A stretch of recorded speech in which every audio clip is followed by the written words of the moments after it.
This video is going to focus on the third element of strategies. We looked at cash flow management strategies. We've looked at working capital management strategies. Okay, this is now going to look at profitability management, and specifically from the context of profit being generated by revenue coming in and costs going out.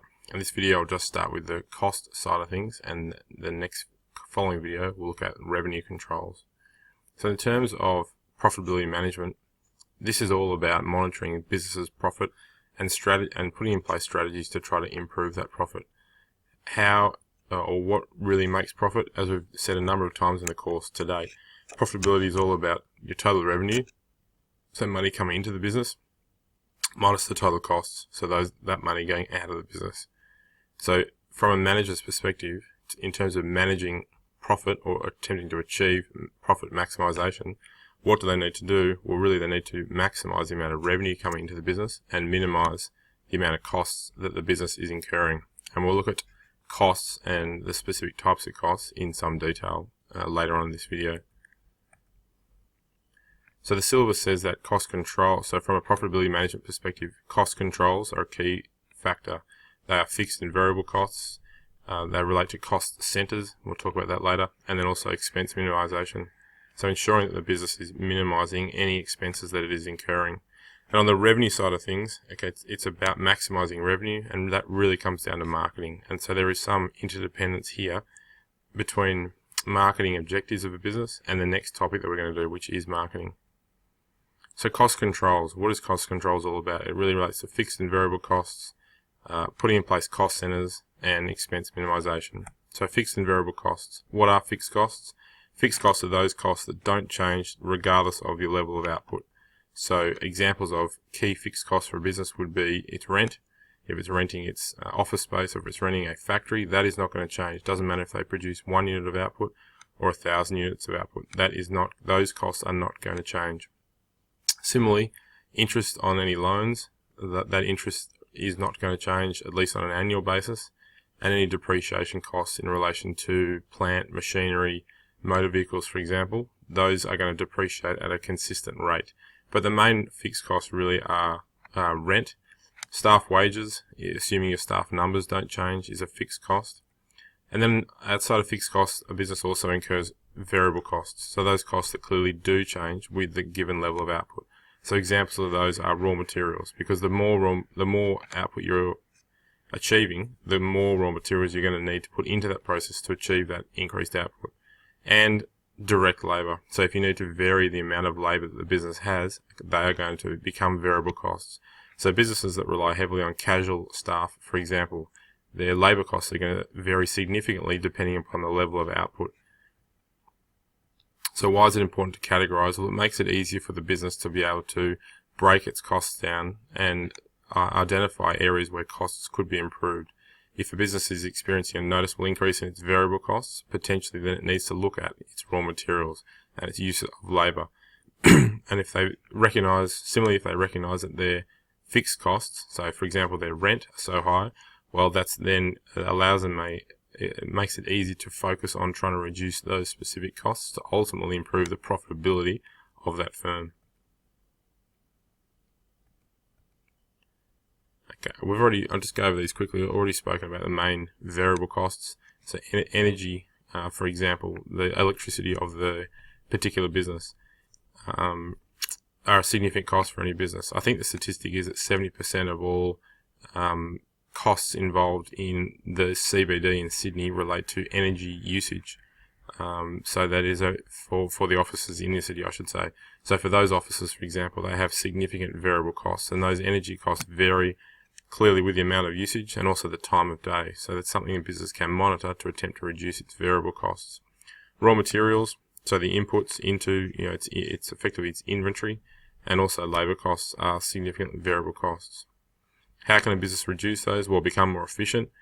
Put in place strategies to try to minimize or reduce energy costs, and potentially, in the case of inventory, potentially renegotiating the cost of its inventory. So going back to your supplier and trying to renegotiate a lower cost for that particular variable cost. And in the context of labor, potentially finding cheaper labor, which might go as far as going overseas and finding a facility overseas where the labour costs are much lower. And that's what Apple's done with Foxconn. Foxconn is their manufacturer in China, and they do that because it's a much lower cost of production. So it's a lower variable cost. And lower labour costs could also mean switching out of labour and into machinery if that's possible. So if a human's job can be replaced by a machine, which is ultimately going to be lower cost, that could also reduce that variable cost.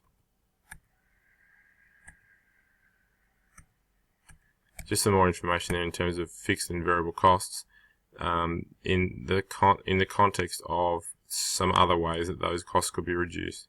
So potentially training staff so they become more efficient, potentially outsourcing some of the key business functions, so that if it means that those functions can be done at a lower cost. Negotiating better deals from your suppliers, which has sort of already been mentioned, and the point there about finding cheaper suppliers. Cost centers is another major cost control measure that a business can employ. It's effectively breaking a business down into key departments which become key cost centers, and that they take autonomy or responsibility for the costs that they incur within their department. And therefore it makes it much easier to identify, okay, which departments are incurring the most costs or experiencing increased costs, and then focusing in on those cost centers or those departments to have them reduce their costs, and therefore overall the business will have a reduction in costs. So you can see a picture there on the screen of a business that's got 3 cost centers, just as an example: a production cost center, an operation cost center, and a research and development cost center. So they're effectively 3 divisions within one business. They are all responsible for their own costs, and then those costs are then given to senior management, and they can see what department is incurring the most costs, what department is incurring increased costs, and how that's ultimately affecting the whole business. And it provides them with much greater accountability.